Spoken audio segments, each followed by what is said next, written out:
আজকে যা দেখতে পাচ্ছেন এগুলো হচ্ছে একদম খাঁটি সোনা, একদম কাঁচা টাকা। এই যে মাটির নিচে টাকা বলতে পারেন, ঠিক আছে। এগুলা হচ্ছে আমাদের ফরিদপুর অঞ্চলের বর্তমানে সব থেকে মেন ফসল। ফরিদপুরে প্রচুর পরিমাণে পেঁয়াজের ফলন হয়।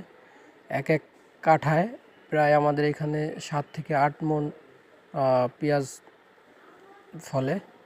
তো এই পেঁয়াজের টাকা দিয়েই কৃষকরা সারা বছর তাদের সংসার চলে।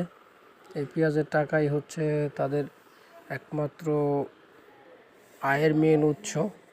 পেঁয়াজের সিজনে কৃষকের হাড় ভাঙা পরিশ্রমের কারণে এত সুন্দর ফসল ফলে। এই দেখতে যতটা সুন্দর, ঠিক তার পিছনে ততটাই হচ্ছে কৃষকের হাড় ভাঙা পরিশ্রমও রয়েছে। এগুলো হচ্ছে মাঠে ঘাটে না আসলে, চকে না আসলে বোঝা যাবে না। এই দেখুন বস্তা ভর্তি পেঁয়াজ, এক এক বস্তায় মিনিমাম 60 থেকে 70-80 কেজি পেঁয়াজ।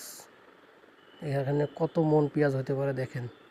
এগুলা হাটে নিলে স্বর্ণের দামে বিক্রি বলতে পারেন,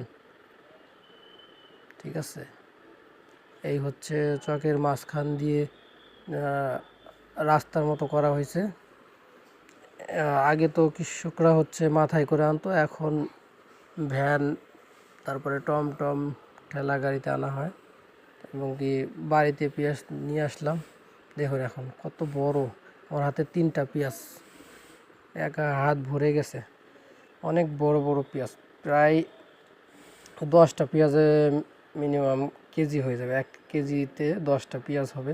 এর থেকে বড় বড় পেঁয়াজ হয়, তবে এটা আমাদের ফসল, আমরা এতটুকু পরিমাণ করতে পারছি।